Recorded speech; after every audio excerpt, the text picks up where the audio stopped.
Welcome to the GameChanger 00100 pre-record show. I'm your host, GameChanger. Okay, so we all know that developing countries are developing, meaning that many of these countries are at the stage that our country is in, or was in, excuse me, maybe 50 years ago. I mean, outside of certain imported goods, but nevertheless, they are developing to get to the stage that the more developed countries are at. So they're in arrears, in many cases, culturally as well as technologically and infrastructure wise. What you see on the screen is such an event. It is obviously a developing place in the world. You have the I don't know, it looks like Venice or something like, I mean, I know it's not Venice, but it looks like they live in a place where there's a river like right outside the front door of the place that you live. So you just step out into your riverboat and you get a long stick and you push your way to wherever you want to go, as opposed to walking or driving. So this is a place in Lagos, Nigeria. Apparently it's a sub-community. Now, the woman here says, as you can see on the screen, do you remember me? No. No, I don't. Nor do I care. But yet here you are in your graduation robes, asking, hoping to be remembered, wanting your 15 minutes of fame. Okay, I'll give that to you. Hit the like button. Let's continue. Do you remember me 4 years ago? I did an interview with BBC. My name is John Mary. I'm teacher from Makoko. I want to 4 years ago, you did an interview with BBC, and you're a teacher, and that's it. That's it. You're not like the greatest teacher in the world. You're not, a teacher that invented a new form of teacher that is just internationally recognized. You're just a teacher. And they decided to not only cover you now, but cover you 4 years ago. And here you are standing around with your graduation robes. Look, I graduated 4 years ago. You have 4-year-old graduation robes that you decided to break out of the swamp or, the river or whatever type of situation you're living in. You decided to break it out, put the robe on, and say, remember me. be the first TV presenter in Makoko. The first TV presenter, meaning that wherever it is, they are in Lagos or in Nigeria. There's no TV. And it's kind of obvious that it's not, like, I can't picture like a bunch of telephone poles going on and all that stuff going on where they live. So the people aren't even watching what's going on here. But they are happy to be seen. And that's what this is all about. But we'll get into that.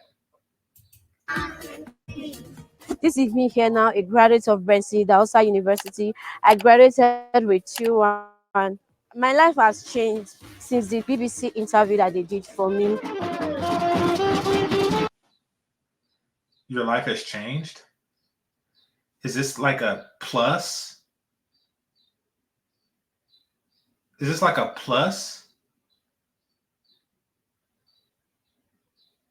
You got the people beating the drums, and you got the guy with the camera who's taking photos so he could look at it on the same phone that he's taking it on, because there's no TVs or nothing there. At least it don't seem like it. But she's trying to sell this. She's trying to push this decision onto young girls. This is the greatest thing a young girl can do. And look at how much my life has changed. Just look at the background. Everything is so spectacular now that I've done this.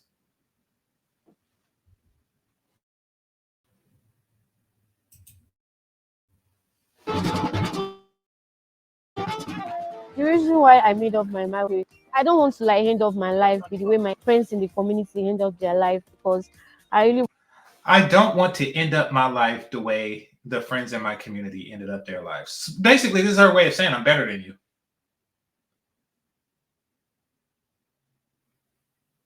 Like, hi, good friend of mine. Just to let you know, I don't want to end up like you. I don't want to end up just some person who takes a riverboat to a place that is non too appealing. Well, you didn't end up like them.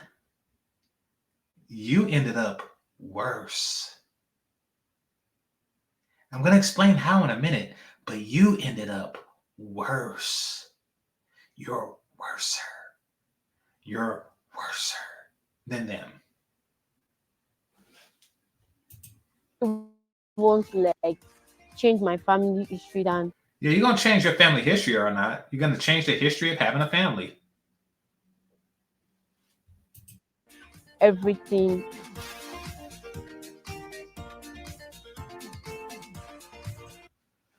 Dang, look at that place. It looks like a Katrina aftershock.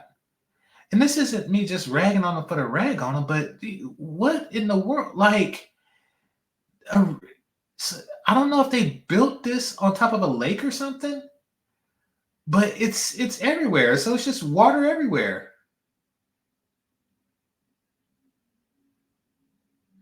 And then like right, right here in the far off horizon are the cities, but here you are. Okay, let's Jesus. All right. The first thing I would like to change in the community is stopping teenage pregnancy. That happen a lot.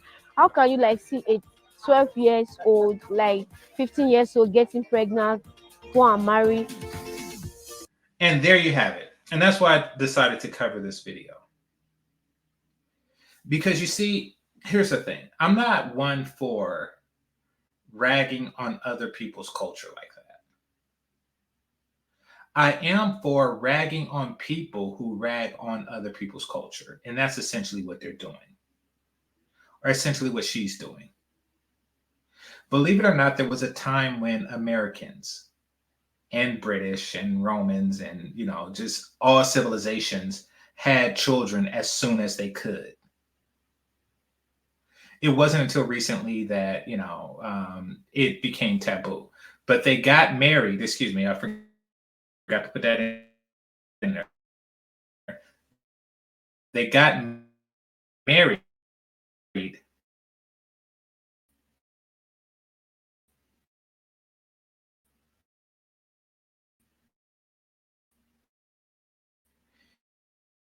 and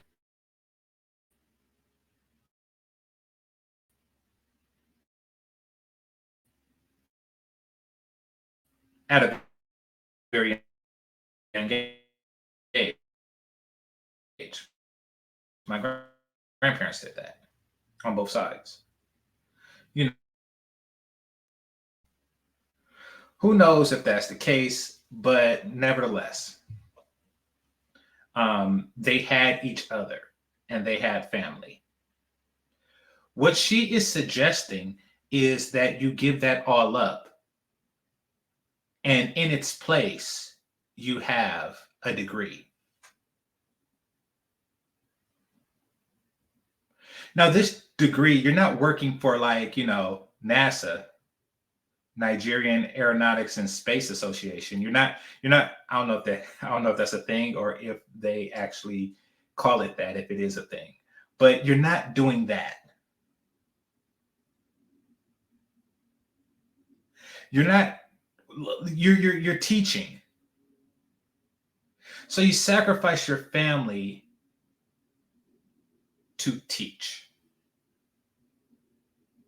Now, I'm not saying that, she won't get wiped up, but she won't get wiped up. And here's why.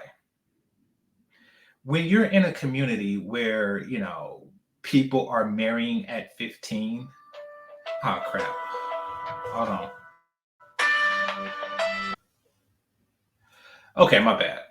So, when you come from a community where people are getting married like in their teenage years, then and they stay married, then what's left after that? Like, you're looking for a guy who also waited to his early 20s or mid 20s to start looking for marriage. Like all the guys in that community that you come from, and it doesn't seem like there's much getting out, even with a degree. It doesn't seem like there's really any way out. Like, you're so, if you were to go to Nigeria mainstream, you're just so culturally different. I mean, no matter what, if somebody was raised in these conditions, they are going to come off different. Now, she could possibly meet and marry a passport bro, but quite frankly, you're not that hot. You're simply not. So this is it for you. Teaching generations of kids to try to be just like you. And by giving you your 15 minutes of fame, they're hoping that other little girls get aspire to be like you. They say being you is a plus. Now, why is the BBC, the British Broadcast Company, doing this? That's because they want to change the culture of African peoples, particularly poor African peoples, into one that they don't fear. Because believe it or not, it's not always the most intelligent society, the most technologically advanced society, the society of stronger people who wins, more organized, more structured people. It's not always those societies that win long term. Sometimes it's simply a matter of which society breeds the most. As crazy as that sounds, that is a thing. Like, one society can outbreed others. Some people have seen their communities being overrun by immigrant communities who breed at an exponential rate relative to us, or relative to whomever, is the displaced community. Like, one generation you have a community, that's 90% one thing and 10% another, and then that's flipped in the course of 20 years, and that's because while you weren't breeding, or you were breeding just enough to get welfare or something like that, they were breeding enough to have entire family, to where, if somebody say, don't have me get my cousins, you're like, oh, no, not your cousins, because it's going to be 112 of them. So yeah, that's a real thing. So in order to stifle that, they just say, oh yeah, if you don't do that, we'll give you this piece of paper and we'll talk about you for 1 minute and 53 seconds every 4 years. We'll make you feel special while you are using a graduation cap to keep your wig up top of your head. And you're wiping away tears. That is the proudest thing you've ever got. I got my robes. Look at me. Look at my robes. Holy crap.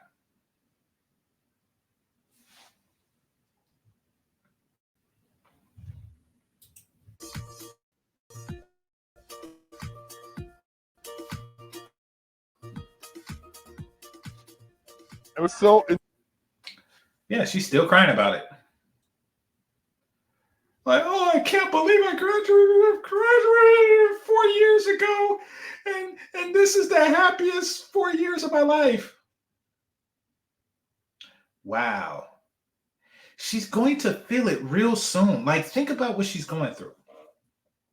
So, if they covered her right after she graduated at 21, then in 4 years have passed, she's 25 now. I don't know how this chick age, but she's 25 now, which means in 5 years she'll be 30. Which means that those friends that she feels that she's better than, she's going to be teaching their grandkids. Because if they started at 15 and then by the time they're 15, then, their kids will become parents as well, and she'll be teaching their grandkids. And then as time passes, their kids are going to make friends and all the birthday parties and stuff like that. And she's going to be that woman. She's going to be that woman who's not really invited to the parties that are child related.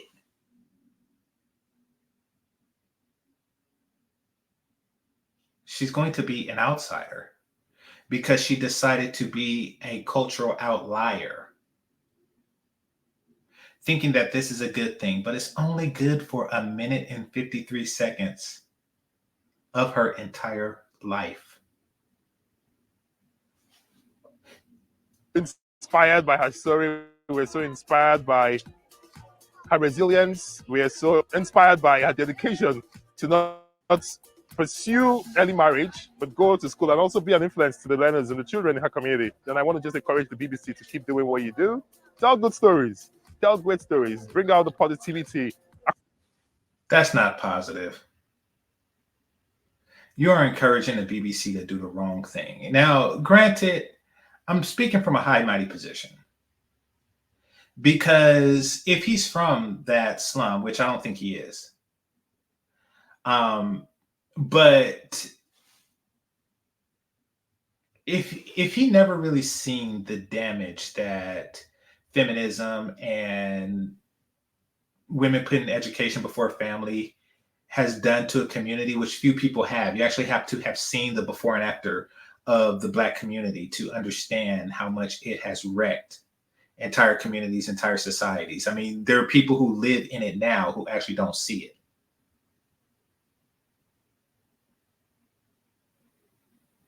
But unless you've seen that, you don't understand the impact that you are encouraging. You're like the first person to do a drug and give it to somebody else because you just think about how good it is. And years later you have an epidemic and you're like, oh crap, I didn't know it was. So that's what you're doing, sir. To no fault of your own. Okay, so what you have right now is a situation of extreme poverty. And that's the bad. The good of what you have is family. It's like you're in a situation where it's like, okay, we don't have much, but we have each other. If you mass culturally implement this thing that you're doing, sir, you won't have neither. These people will not have either.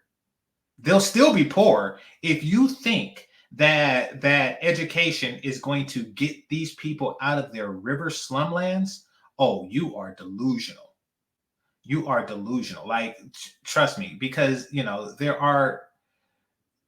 it's not that easy. Especially now.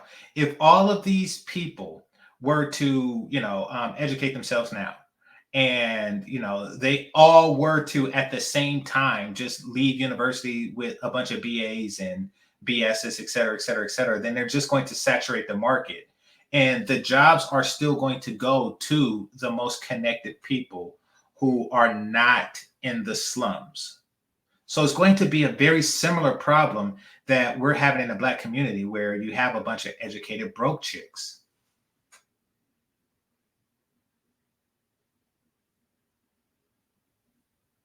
No, it's going to take a generation of men who actually learn trades to build the obviously needed infrastructure that you need, that place needs.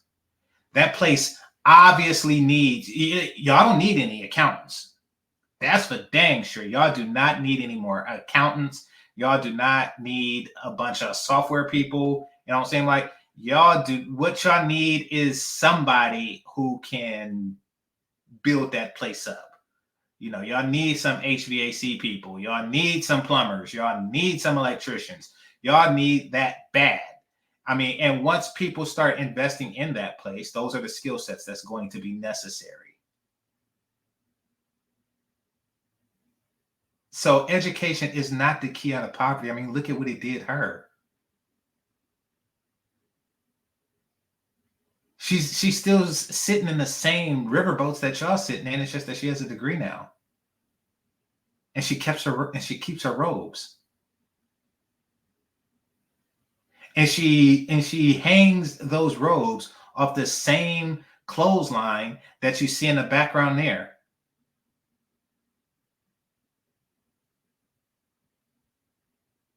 The poverty is going to persist. I mean, there's going to be outliers, granted, but you will lose the entire family fabric that has sustained communities like yours for quite some time.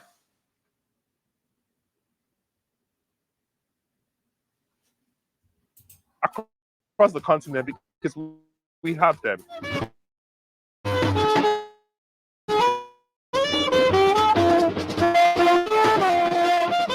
In my community that they should sure they go to school, especially university. They should not listen to all this is a teacher.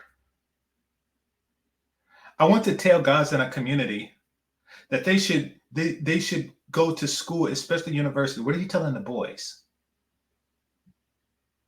This is not an attractive woman. What are you telling the boys?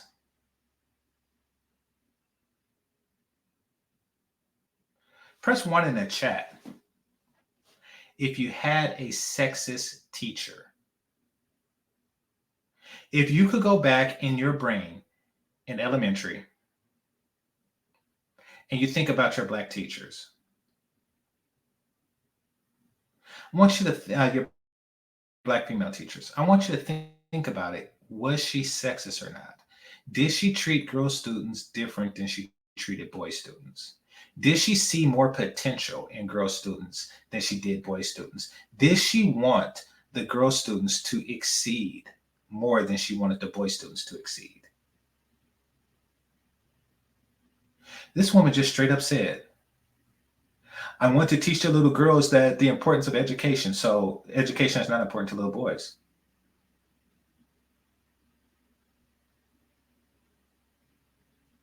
You're not an attractive woman.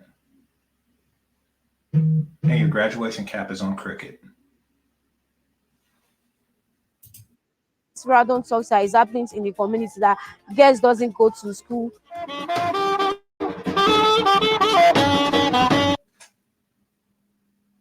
And there you have it.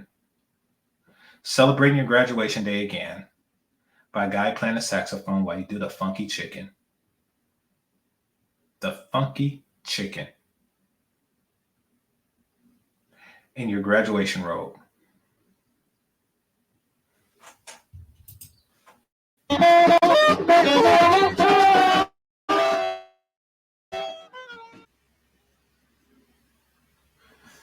Now, while you're doing the funky chicken, I want you to take a look at what other African girls are doing. Take a look. Take a look at her. Take a look at her surroundings. Take a look at her dance style. It's a lot better. It's a lot more elaborate. It's a lot more appealing to the eye. You see, women like this, they don't have to walk around with their graduation cap and gown on to feel important. I mean, this is basically you trying to prolong your 1 minute of fame, but she could get a minute of fame anytime she wants to. Every time she picks up a camera and dance, she gets some fame. You see, just because your life circumstances have led you to these particular decisions, that does not mean that they're good for everybody. even everybody that's born in the slums of Nigeria, like yourself. It didn't do anything. It didn't cause any happiness. It just made you feel a little bit more important than everybody else. And you would destroy an entire community in order to give other young girls that feeling. What they're trying to do is create another place where the women are overeducated, under feminine, and the family value degrades significantly. Don't be like her. Don't destroy your already, don't destroy your community before it's even developed. This is GameChanger 00100. Game over. Peace.